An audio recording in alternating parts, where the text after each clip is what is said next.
Welcome back everyone to Welstopia, where last time we created a map of our base area, which includes salt marsh over here in this peninsula, as well as the environs. Now this will help us in planning our various builds for the season. Now one of the things that it helped me with is it allowed me to notice that this road could be reached through the underground, that this goes north eventually towards the road. And because of that, I'll be able to create a connection near the road. You can already see the connection up there, but now let's see it from the underground. I have this path here made of diorite and granite, and we go through down here, and on either side I'll have the various areas that we're going to have. I'll be placing the village hall up there somewhere where we could keep our records, and down here we have a nice straight shot path. Unfortunately it keeps on going down, but seeing that the spider area is eventually down here and keeps on going down, I'm not going to change the downward progression that we have. So there's the spider area.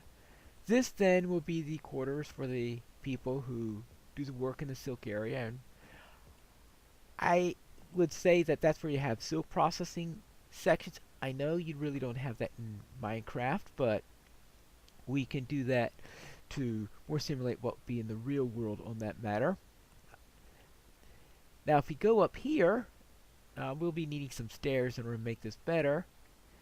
I computed that we should get reasonably close to the road, and I think that's more than reasonably close. That's probably as close as I could have possibly wanted it. So I was a bit surprised that my calculations were that spot on, and I didn't land in one of the lakes or anything like that. So with this ideal positioning for it, we could use this as the area where we have the inn. There will probably be some stabling areas for horses, pulling carts and all that stuff. The inn itself, if we got room, it'll also be up here. Otherwise, we could just have the inn as the first room down there. But more importantly, that means this is where we'll have our warehouse. I envision that we could just use this entire section from, see how far, yeah, that straightaway section all the way across here, where we have a nice flat straight area. For a while we could turn this all into one big warehouse, and I think I've really not had this large of a warehouse available before. So it'll be nice and interesting to try. No, it's not going to be one of those huge mumbo jumbo ultra deluxe warehouses. Actually, that reminds me, season 2 I did have a pretty big warehouse down in my northern district that I rarely used. So that is something to recall in there. But I think that will be there. The warehouse near where the merchants are going to be is going to be ideal. Because if you're mainly have the warehouse there for trading with others, that's where you're going to put the warehouse, near where the merchants are going to be. At least that's where the merchants want the warehouse to be. Now there will probably be another type of warehouse for wood and such, but that's what I'm using the carpenter's area for. So I think that's my plan. I've completed the road all the way down to here where we have our intersection, and I think this would be a good place to have a change in materials.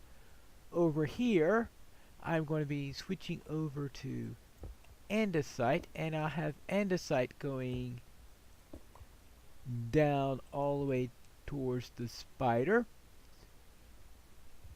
Thus I will move this over here, replace it with andesite. Therefore it helps to decide, to tell people, right, this is where you're going to go in order to go here, color coded. That's the easy way to put it. Everything's going to be nice and color coded. There you go. The granite leads that way towards the warehouse, and the main part of the village. The andesite leads down to the spider area. And we just have simple stone here, stone bricks leading up to the top, since it's pretty obvious what that leads to. I'm going to also create a freight stairway over here. I'll do that after I build the warehouse. So the idea of this freight area is to have a rail system going up and down some mine carts so that any bulk loads can go up and down without people having to carrying it over the stairs. But now it's time for us to carve out an area for our warehouse. We'll start right here where the granite starts. And I'll figure out how far I need to go back. The idea is to get everything from here all the way down to here, cut out in order to make our warehouse. And how deep? I'll figure that out as I go along. I cut out an 11 by 17 area. I hope that will be large enough. Which means the next thing to do is to do the floor. I'm going to have a border for the floor that's going to be made out of polished andesite. I'll have to decide what to do with the rest afterwards. But I'm going to start out with polished andesite. Maybe I could get some sort of pattern on the floor.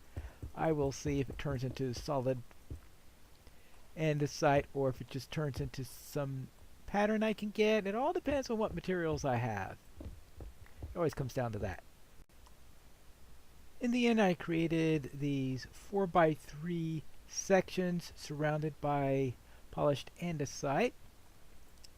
Let's try making one of these sections to see if I get a pattern I like, and if I do, then I could just follow suit with the rest. How about if I just put a little granite here with a little bit of diorite? Does that work? I know, nothing really complicated. Yeah, I think that'll be sufficient.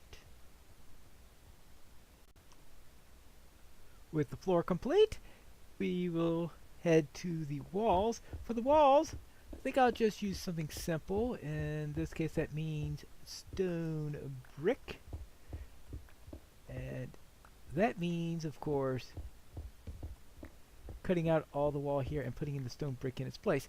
Now, unfortunately, I have yet to get anything with silk touch on it.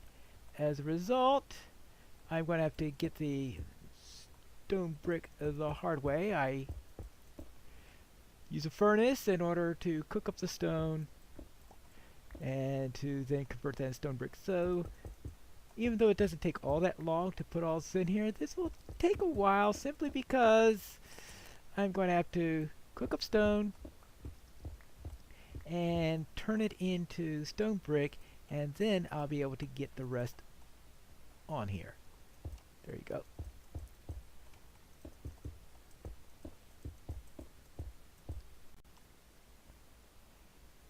Come to think of it, lighting is going to be a bit of a problem here because once I remove the torches, this thing's going to start popping out mobs like crazy.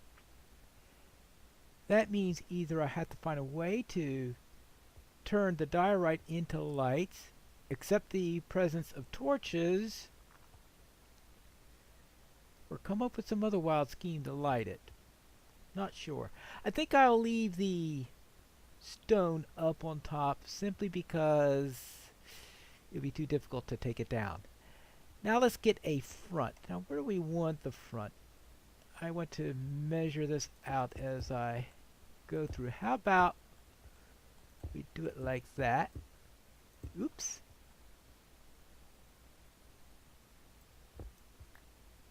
Right. Oh, we have... that's not going to work like that. Then we'll have to just do it like that. And we'll do it based on the intervals like good. We have 2 entrances. How about 3 entrances? And we'll see how that works. I think 1 wide will be too small. I'm going to instead change this to be 3 wide as I was originally thinking, and just put them on the sides instead of, right, move this one and put them on the threesomes that are on the sides rather than the ones that are in the center as I was doing before. And I think that should make everything fine. Let's see, 1, 2, 3, actually 3 by 3. Maybe that'll be a good size for that. Good, and this could be our entrance on this side, and that could be our entrance on that side. Because if you're doing a warehouse, you certainly don't want to make the doors too small. It would be a bit silly because warehouses are places where you often want to bring in large objects, right? There you go. And there you go. I still have more stone cooking, and while that's happening, we can think about where to put the chests. Since this wall has these nice convenient 4 wide areas, what I'll do is I'll do this and just make pairs like this, and that'll give us our basic layout for the chest for both of the sides. Good. Now it'll be a little bit more complicated on this edge here, so I have to decide exactly how I want to do that. Perhaps this is where I could put smaller volume items. Therefore, I will have that. I'll just do them as single individual chests aligned like that. So therefore, I have double chests on this edge and single chests on this edge. And of course, I will be having them stacking on top because this place is going to have a huge amount of stuff. Now, do I want anything in the middle, or do I leave it like this? How about a small entrance in addition to here? This is just a small entrance that can be used if you didn't feel like using the big doors or something like that. Or perhaps if the big doors are closed for some special reason, we still have people get in and out, and of course small items. But whenever you want cargo or anything like that, of course, you would have to open up the big ones. And this will take care of the final wall. Right, that takes care of the final wall. All we have to do is to add more chests, and we'll be done with that. And what I think I'll do is start moving items onto here so I could get an idea of what should go, what should go where.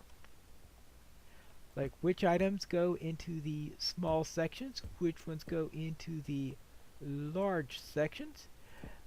The small chests, I think, are going to be well suited for things that have several different variants, such as dyes would be good things for those areas. Dyes and, let's see, well, woods and stuff like that would be in double chest. Stone types definitely in double. I'll probably need an entire row just for cobble.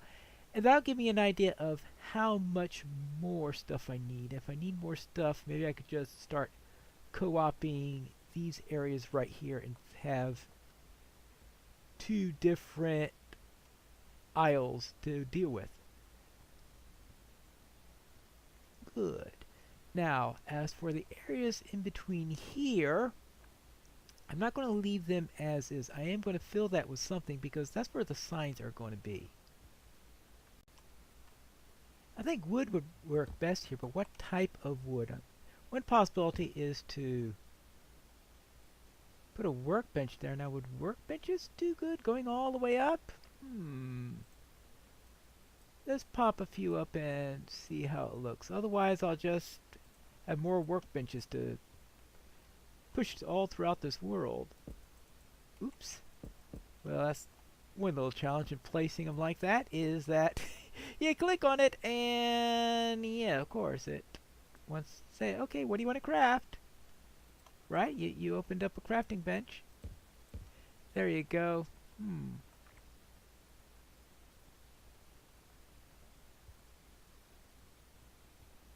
I think I like it. I'll go with that. And I could put some signs here to say what's in each of the sections. And that will make all of that complete. I still have a great deal of work in order to get this all ready, and of course I have to move quite a bit of stuff into here. That's going to take a great deal of time that I do not have, so I will leave it here. When we return next time, we'll have a look at what the finished project looks like, and then maybe I could find a good place for the records hall. But that'll be in the next episode of Piney Plays Minecraft Welstopia.